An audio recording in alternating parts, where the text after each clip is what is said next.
Nico Nicola, I'm back, and I wanna do a stream talking about the beat boops. Nexus says, "Hey, this will be good." I hope so. I hope so. It's kind of there's a lot of complexity to this, and I don't know that. Oh, Gear Valva, hey. There's a lot of complexity to this, and I don't know that I'm gonna do it justice, but I'm gonna try. I'm gonna give it a shot at giving my best explanation. I'm not like an expert in education or anything like that, but I'm gonna give it a shot. Yep, from a music producer, it's a pain in the arse, but it's a practice. Yeah, it takes practice. So I'm gonna resize that down and size me down a little bit. That might be a little bit too much.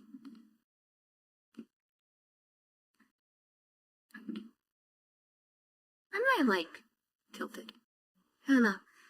But anyways, then I need to window capture Ardour. Oh, my chat's kind of it. I'm gonna put, oh, not that one. YouTube chat. Maybe over top of me a little bit. How's that? So we're just gonna talk about like the basics. The basics of music theory. So I remember watching Brolim's stream where he was like trying to figure it out, and I kind of wanna maybe put into context like some of the things that he was looking at, and yeah. So we've got our door open up here, and this is, why is this set to like? Maybe on like grand piano. Anyways, let's get ourselves a region here. It's like a bell. Oh, is it? Doesn't need to be channel 1. Yeah, okay. So we got ourselves a piano roll that we can draw notes in, right? So notes are kind of the basic fundamental unit of music. Like this is what you build music out of. So something that's important to consider is that this is in 2 dimensions. You have this dimension is time, and this dimension is pitch. So when you go up, it's higher pitch. When you go down, it's lower pitch. And what is pitch? Pitch is essentially frequency, which is how many times per second the sound waves move. So when it's higher pitch, it goes faster. Red says, "Hi Cole, how's it going?" I think it's going good. So yeah, the lower notes go really, really slow. And in fact, you can slow it down so much that it becomes rhythm. And so why does that happen? It has to do with how the cochlea works and how like the biomechanics of how we perceive sound works. And I don't really want to get into that right now. I kind of don't want to get into that right now because it's a little bit too deep into the weeds. I want to focus on notes, right? So we've got frequency, time, right? And so by the way, anyone who is new to creating music, don't give up. I know a bit of music theory, but I can still create music, so if you are clueless with this, don't worry. Good luck on your future. Good luck on your music, future producers. Yeah. Okay. So the first thing I'm gonna do is I'm going to construct a C major scale. And the way that we're gonna do that is we're gonna just draw out all of the, I'll start us, C4, right? We'll draw out all of the white notes, starting with C up to the next C. It says, I got the basics of music theory from 6th grade music class, but I also have relatives that learn to play by ear. Okay. Yeah. Yeah, you can learn it in many different ways. But, so this is a C major scale, right?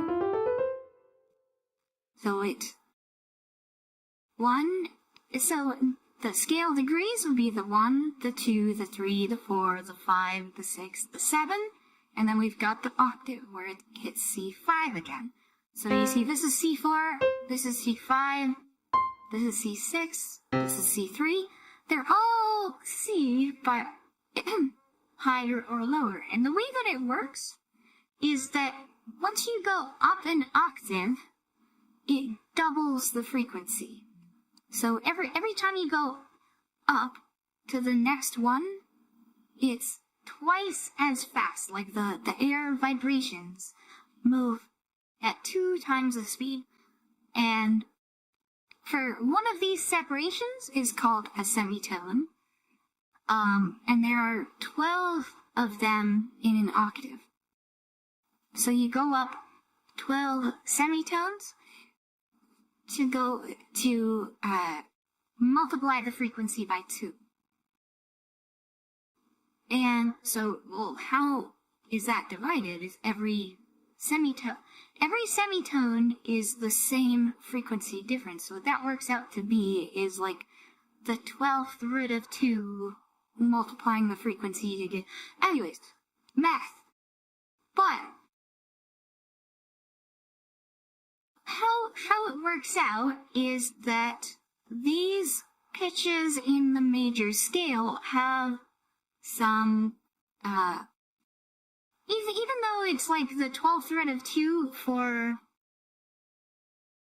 like, to get from one note to the next, for these specific ones, it works out to, like, some lower whole number ratios, which comes from, which is, why these work out to be nice. So, like, it's kind of more complicated to explain, like, why you go with these ones, but just for now, we're just going to assume that, like, this pattern is a good pattern to go with. By the way, are you perfect pitch? No, I'm not. Which is, again, something I should probably explain. So this is a C major scale, right?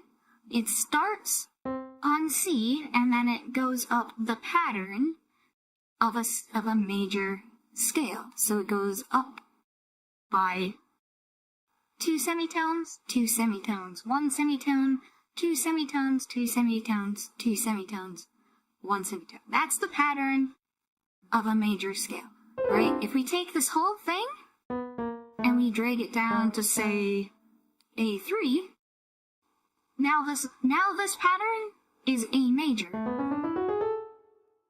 Like, that's the A major scale, right? And the major scale, basically, if you have relative pitch, it sounds basically the same-ish in whatever note you start on is just shifted up or down in frequency a little bit. So, like, you could take a song and lower every single note by the same amount, and it'll still sound like the same song, just lower pitch. And that's called transposing.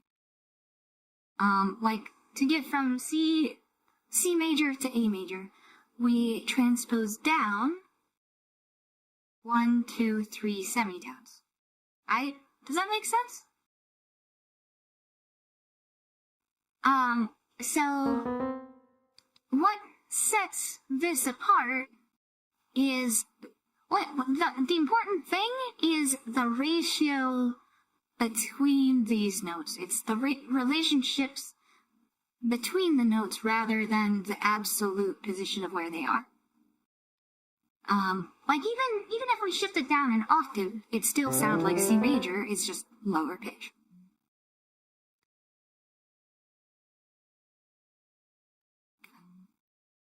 Does that make sense? Does that make sense? Okay. So now here's something that's kind of crazy. If we go back up, if we do all of the white notes starting on A,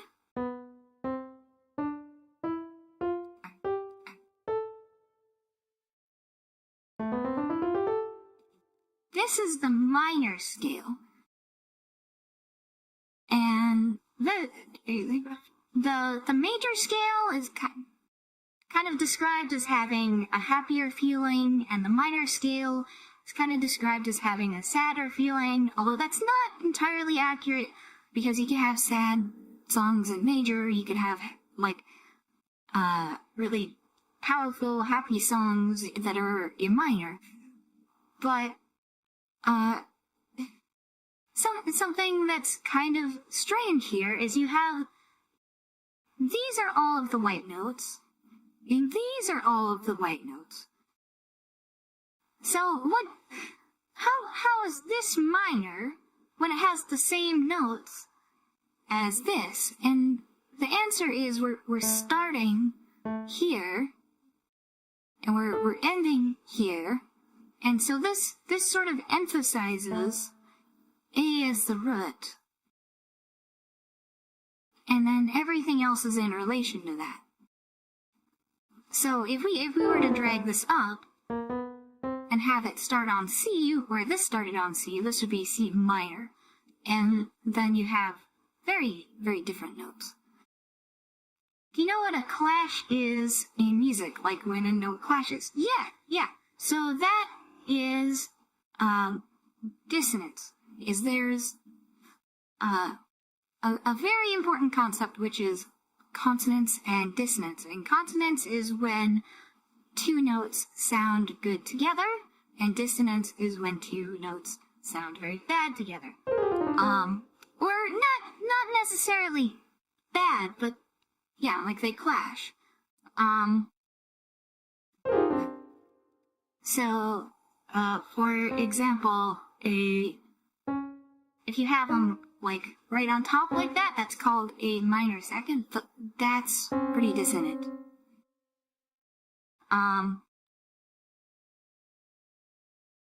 But there's some times where you want to use something like that, or what would be the what's that? Yeah, the tritone, also very dissonant. Right? Like if you depending on how you use this, it's gonna sound kinda crunchy, dissonance can sometimes really build a lot of emotion in a piece. That's true. It's true. But you have to be careful with it. Because, and that's the thing, is it's not entirely all about math and ratios and how things add up, because music is not just the math of things, it's also the art of things. Because you're telling a story, and the human brain really likes the pattern of building tension and releasing tension. And a way that's very commonly done in music is you build tension with dissonance, and then you release tension with consonance. KBH, I didn't know I knew this much about music theory. Cheers for letting me. Thank you. Yeah, so, and this is before we even get to chords. So, chords.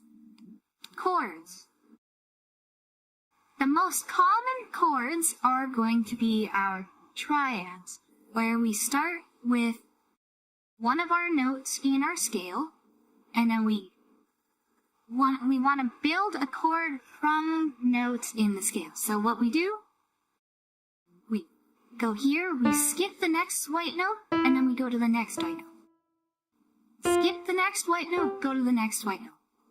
So this is going to be C major. And I'm just going to do that for all of the notes in the scale here. So like that, like that, like that, like that, like that, like that, like that. Okay, so and I think what I'm going to do is I'm going to stretch this out in terms of time, so yeah, publish.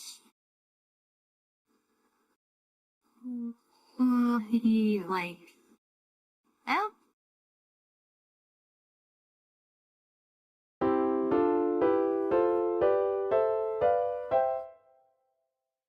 Okay, so now we have a chord built on every scale, every note of the major scale.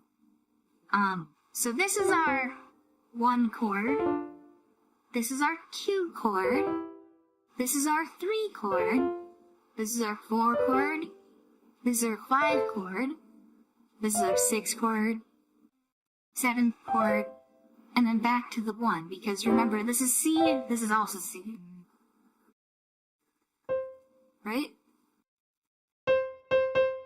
So the importance for naming a chord is the root note that it's constructed of. And then we have the names for the individual notes. Oh, and then another thing to be aware of. If we take this whole thing and we transpose it down into a different key, this is no longer a C major, this is an F sharp major, right? This is still the 1 chord. This is still the 4 chord. So that's why they're referred to with the numbers, because music is often written in a whole bunch of different keys. And the reason music is written in a bunch of different keys is because some instruments can play certain notes better than other notes, right? Like, the lowest note on a guitar is E, so if your music requires going down below that, you either need to retune the guitar, or you can't play those notes, right? Same goes for singing. People's singing range is limited. Like, you can only go up so high, you can only go down so low. There's like a transitionary period in the middle between like your lower registers and your either falsetto or head voice, depending on if you're male or female. There's certain notes that are easier for somebody to sing than other notes, which means that because of that, there's certain keys that are easier to sing in than others. So it's important to transpose music to make it easier to sing. Same goes for other instruments like brass or violin or whatever. There's certain keys that are easier to play than others, and there's certain parts that are easier to play on certain instruments in certain keys. But if we're just making music on a computer, we don't really care about that. We can just do everything in C major or A minor and not really ever bother with any other keys ever. You don't care, right?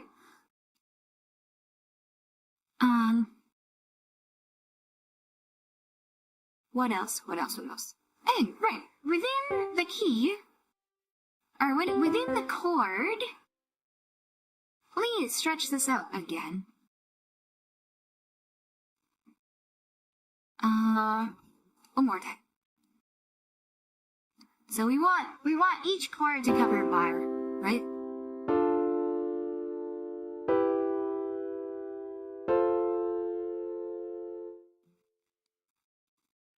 So let's look at the individual notes in the chord. So we've got the root of the chord, we've got the third of the chord, and we've got the fifth of the chord. And you'll notice, if we take, say, this 2, I move it down, wow, this is the same interval here. If we take this one, we move that down, this is the same interval between this top one and this top one. We do that for, and that's the case if we do that for all but the last one, right? I'm sorry, this one. The seventh. So, you'll see, this is major, this is minor, this is minor, this is major, right? The fifth is always going to be the same in either a major or minor chord, except the seventh chord, which usually you don't use the seventh chord, but there's some cases where it's kind of cool, but in a lot of like pop music, it's not really used, but that diminished chord, it has that flat fifth, like the fifth is lowered down, right? But it's still up there, right?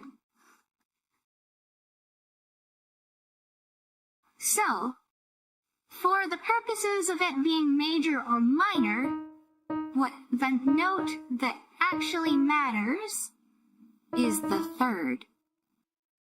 And then for determining where the chord is, what matters is the root. And something that you'll often see, if we move this back,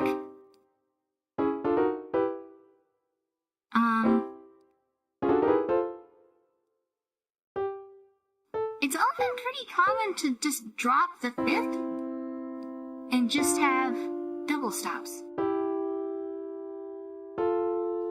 Like that sounds, that still has the same major and minor tonality as like one of these. It just doesn't have the fifth, and all the fifth does is it reinforces the it reinforces the tonic or the root note. If we get rid of the third, then we have what are called pound thirds, or the 5 chords. These are really, really common in rock music, where you have a lot of distortion, because for reasons that are kind of complicated to get into, distortion makes makes intervals interact in weird ways.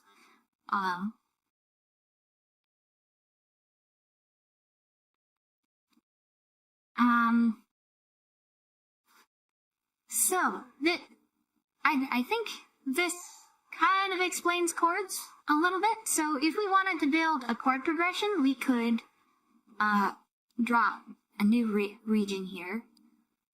Say we start on 1, right? Maybe go to the 4.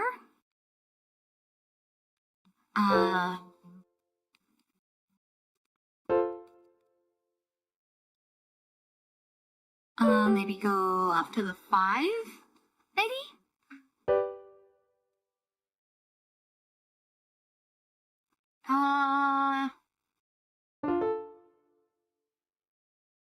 Four, 5.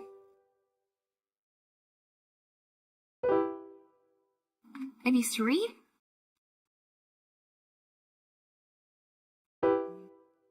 Right? And can just take any of these and, like, experiment with it. And sometimes it's gonna turn out good, sometimes it's not. But here we have a 4-chord loop, and we can just loop this.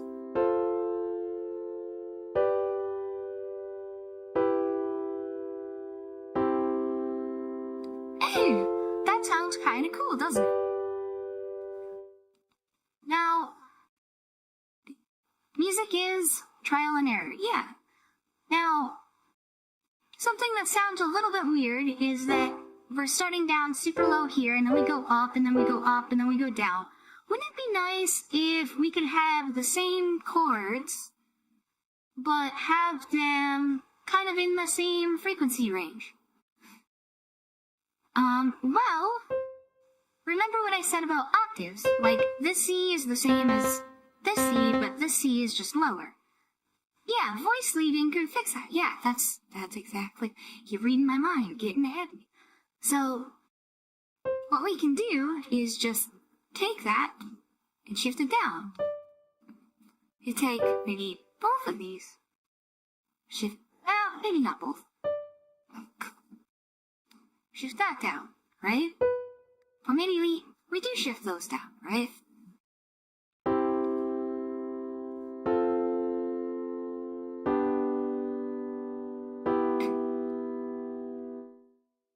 Yeah, so what voice leading is you have three, if you think of it, you can think of it like you have 3 singers that are all working on this together.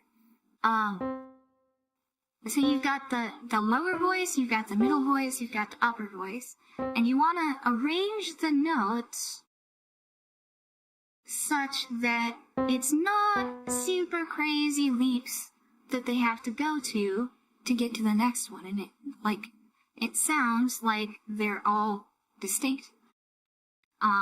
Whereas before, like, you kind of have voice leading here, but, like, it's kind of ambiguous whether this one's going to this or this one's going to this, right? Only way I'll pay attention. Hey? Hello.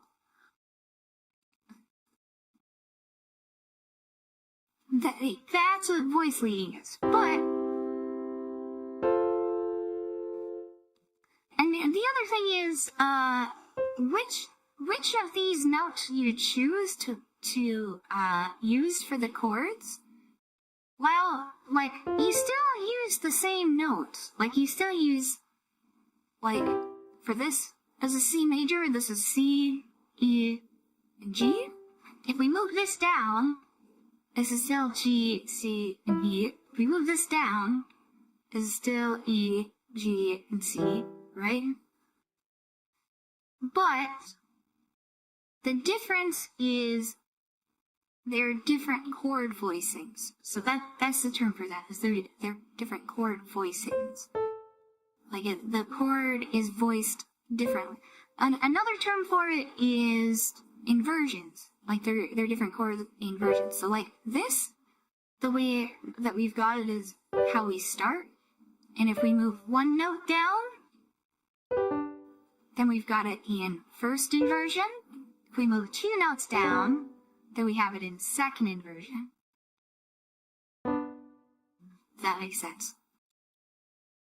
But there's other ways to voice chords other than that, too.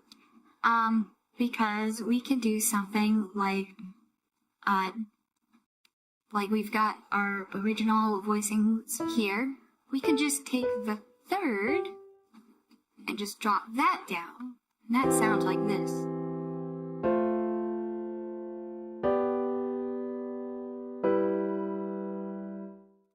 And that's what's called an open voicing. We could do something similar where we set up the inversions like we did before. And then we take our middle voice and we lower that. We can do that too.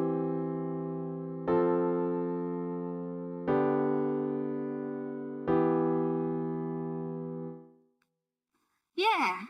Okay, just dropped in and you're talking inversions, my hero. Thank you. Yeah, inversions? Very powerful. Very good. Hey, for reference, what key are we in? We're still in C major. We're still here in C major, but this will work in any key you like. You just transpose it. You just shift it up or down. Like if we take this, move it down to here.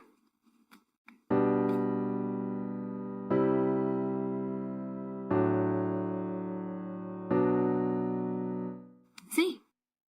It still works, but, and it sounds roughly the same, it's just lower pitch. Right? It's the thing that really matters is the patterns between the notes. It's or in other terms, the intervals.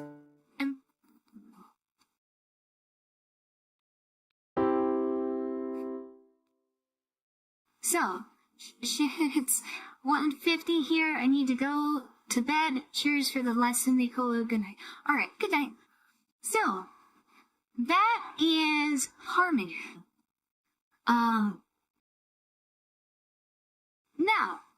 there is another interesting thing called extended harmony, which is, so we started with just our basic triads here, but we can add on what are called chord extensions. So do you remember how we did note, skip a note, note, skip a note, note, right?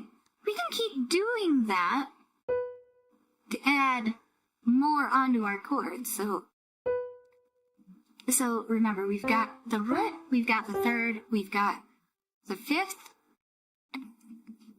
Here, now we've got the seventh. So that makes a C major 7 chord. Or we could go yet another one. We add the 9th. Now we've got the C major 9 chord. We could add the 11th. We've got the C major 11 chord. And what these do is basically they just add on a little bit of flavor, little bit of spiciness. Just got here, thought I would ask. My ear isn't that great for keys. Pop off green. I swear if you start, there you go talking about the knife. Yeah. Okay, so, and you'll hear extended harmony in a lot of genres, but it kind of, and it adds a little bit of extra spiciness, a little bit of feeling, like a lot of like lo-fi will use 7th chords, lot of stuff will use extended harmony, and it just, I mean, it makes it sound just a little bit extra. But sometimes you don't want it to sound like that. You know, there's nothing wrong with just triads. And the other thing is, you can double it in upper octaves too. Like, we take that up. You know, that sounds pretty rich too, but it's not. This is still just C major, right? And so we could add, let me see if I can, yeah, go back to what we had here. Let me shift this back up to, so we have our, I think this was up there too, yeah. So here we have our chord progression from before. We could add the 7th onto each of these.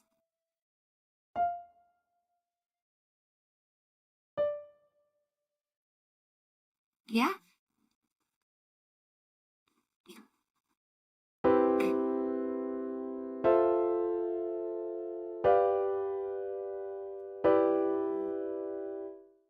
Yeah, it sounds just a little bit.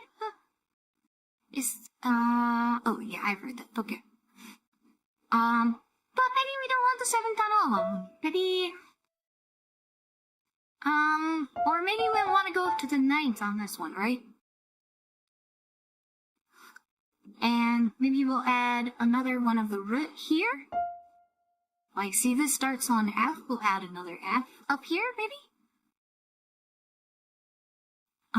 And then now that, yeah, so like I added the 9th here, but I didn't add the 7th. That's allowed. Like, you don't have to add all of the notes from the chord. You can pick and choose something. So this would be, if you had the full thing, this would be called, let's see, is this? Yeah, so major 9 chord. If we just have the 9, it's called this would be a C major add 9. So instead of like the full 9 chord, you're just adding on just the 9. Happy early Valentine's Day. Also, can I get hugs?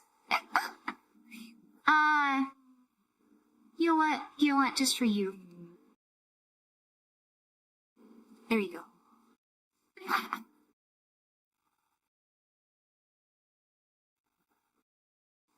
Okay.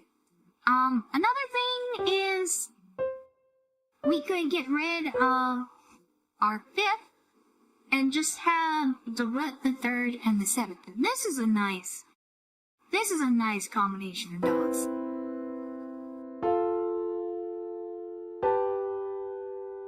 Or in this case, the 9th, right? But this one, the root, and then the 9th. But again, our voice leading, not that great. So we're gonna shift it around.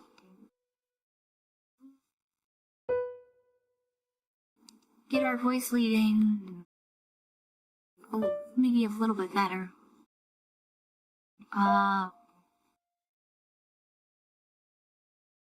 Right, that's,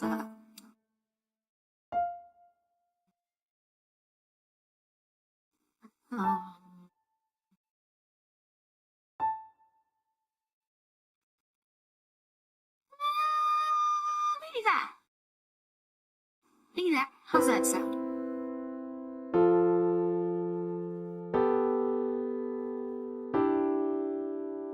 Ooh. See how you've got the 7th up against it here? That's spicy. That's kind of spicy. But we kind of lost track of where our bass is. So we add back in our bass. We kind of want it to be around where we can scroll down and add it in lower octaves and just add our root notes. So if this was a C,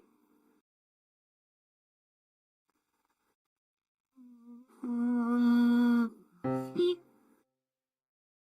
this is an A, this is a G, this is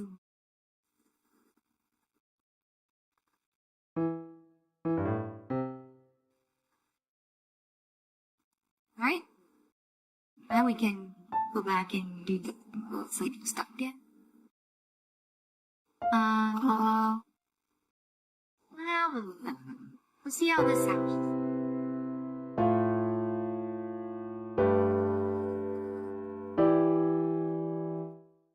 I did not like it. Let's make it add.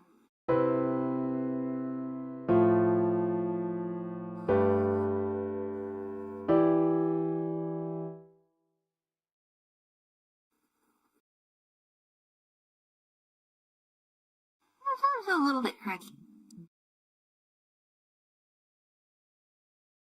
I'm thinking, maybe a chord extension we might have added.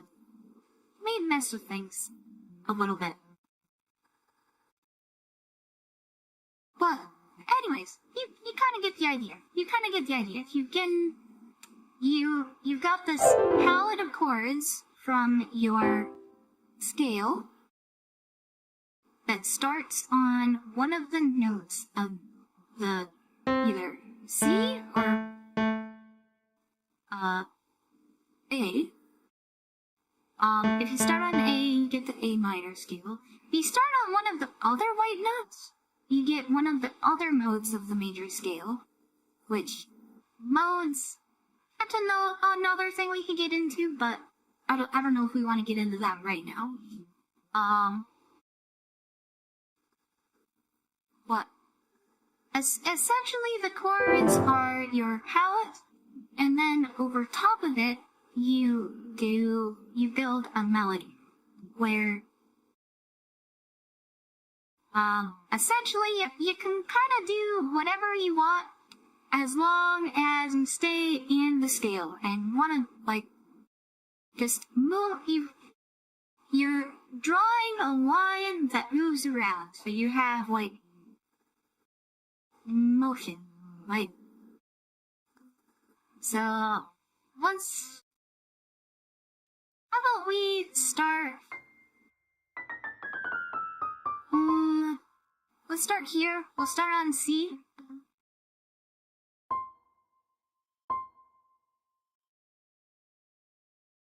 And we'll just do that. And then maybe repeat it.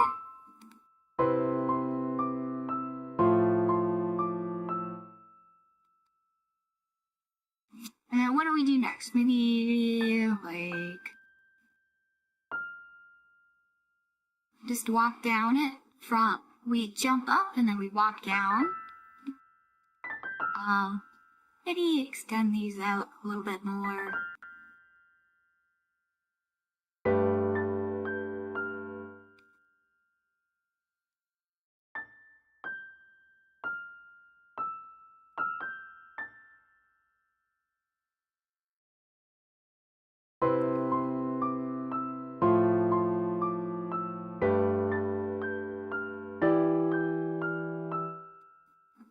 So there we go. There we've got a little bit of a melody, although our rhythm isn't very interesting because we've got it split up.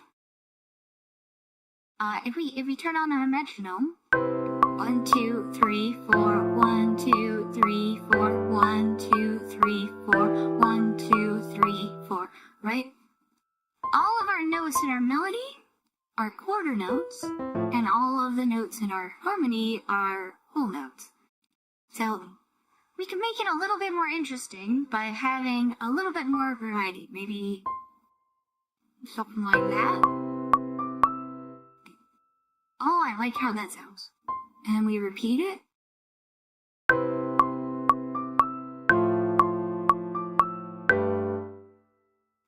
Let me turn off the metronome.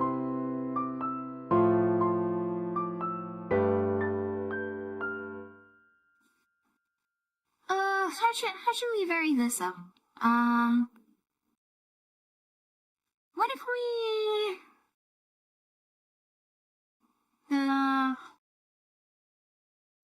if we made this into triplets?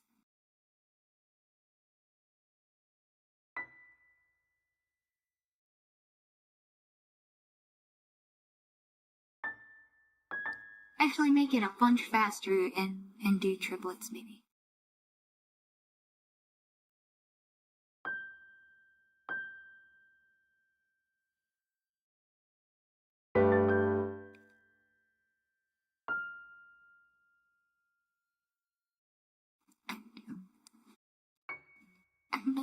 And then maybe copy it. Then shorten this down too.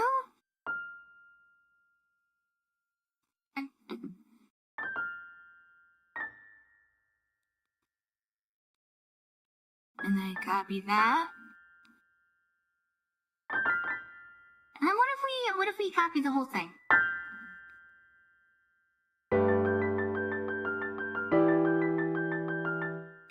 I don't really like that. So we're gonna do.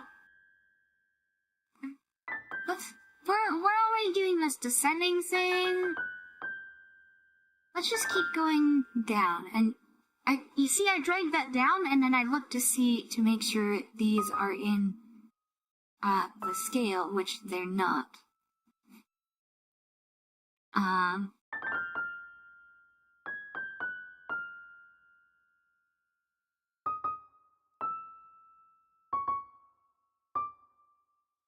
well, let's see how this turns out. Oh, that's nice. Alright, so let's listen to that again.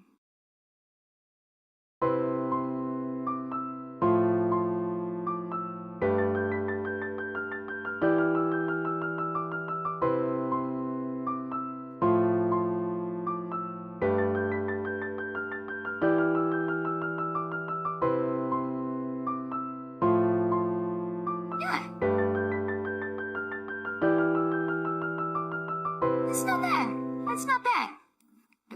So, does that make sense?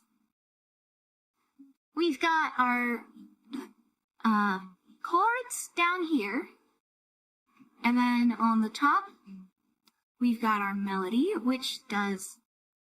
And the melody is kind of like the main character of your song. This is... In terms of copyright, this is what you can copyright. Like, you can steal chords, but you can't steal a melody. Like, that's what gets copyright.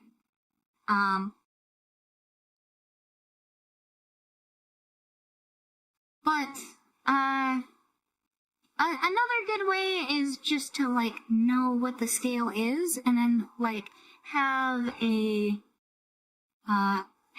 your chord progression going, and just kind of, like, improvise over it. So I'm gonna get my key, I'll hover my keyboard up here, and let's maybe just get rid of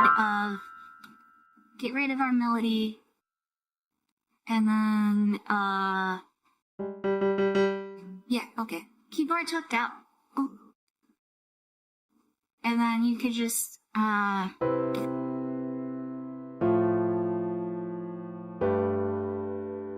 just loop it, and then just, like, play it.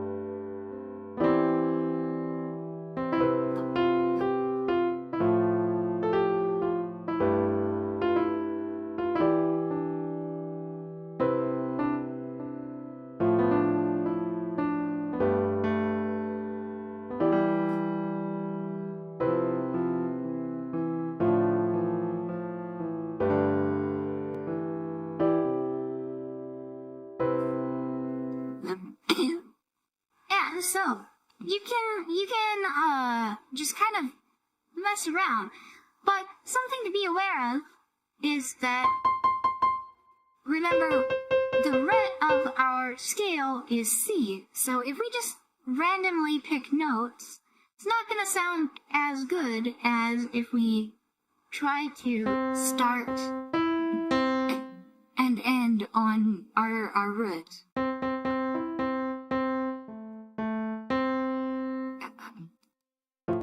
Right?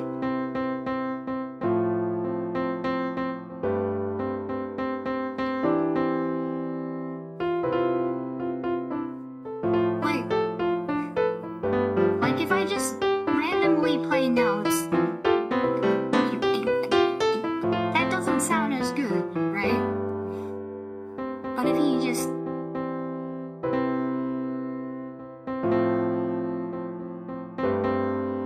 see, that's very stable. If we go up, that's less stable, right? It's more dissonant. But it leads right back into that root, right? If we go down, that's dissonant, but it leads right back into a root.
yeah, so,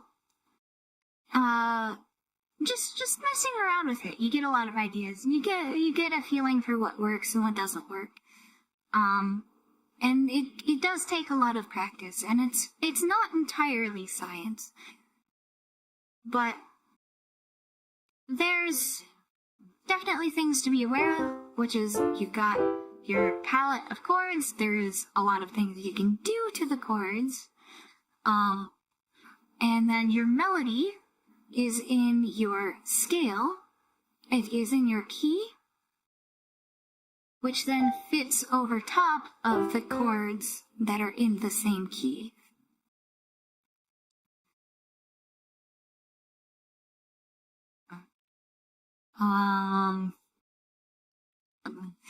And there's probably more I can talk about like overtones and cochlea and like how we actually perceive sound and how that affects things. I could talk about the different modes, but I probably leave that for another time, because this is kind of meant to be just sort of like a basic introduction, something to get started with. And like if you're like looking at the piano roll and you have no idea what to do, this will give you a little bit of a jumping off point, somewhere to just like start trying things and still have it sound alright. So yeah, I'll probably come back to this another time and maybe talk about some of the maybe more complicated things, because I do have some really maybe novel ideas about it. But what if I'm more interested in boop bop than beep boop? Well, then you make the boop bop. See, the golden rule of music theory, and this is what you always abide by, is if it sounds good, it is good. Because music theory is meant to be a descriptor rather than prescriptive. Like it's a way to describe the things that we like rather than rules to do things that are good. Like what we're supposed to be doing is looking at the music that we like and using music theory to figure out what it's doing, so then when we want to do the same thing, we know the elements that we can use to make the things that we want to make.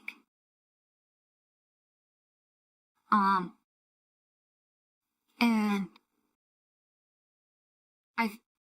what I just showed you is kind of some of the more basic tools, but music theory is a very broad and deep field of knowledge that is constantly being expanded upon, because, as it turns out, music is very complicated and people keep doing some very new and creative things with it. But, so sometimes it's hard to find where to start with it, and this sort of introductory stuff, this is probably a good way to start. And you just start with it, you start messing around, you find things that sound good, and if you find something that breaks the rules, and you're like, oh, this isn't real music theory, but it sounds cool. Well, what's more likely is that there is a real reason why it sounds good. It's just maybe more esoteric theory. Yeah. So, I think with that, I'm probably going to wrap it up and maybe call it a night. Because I think I described the things that I want to describe for now. I will probably revisit this. And hopefully I talk to Proline.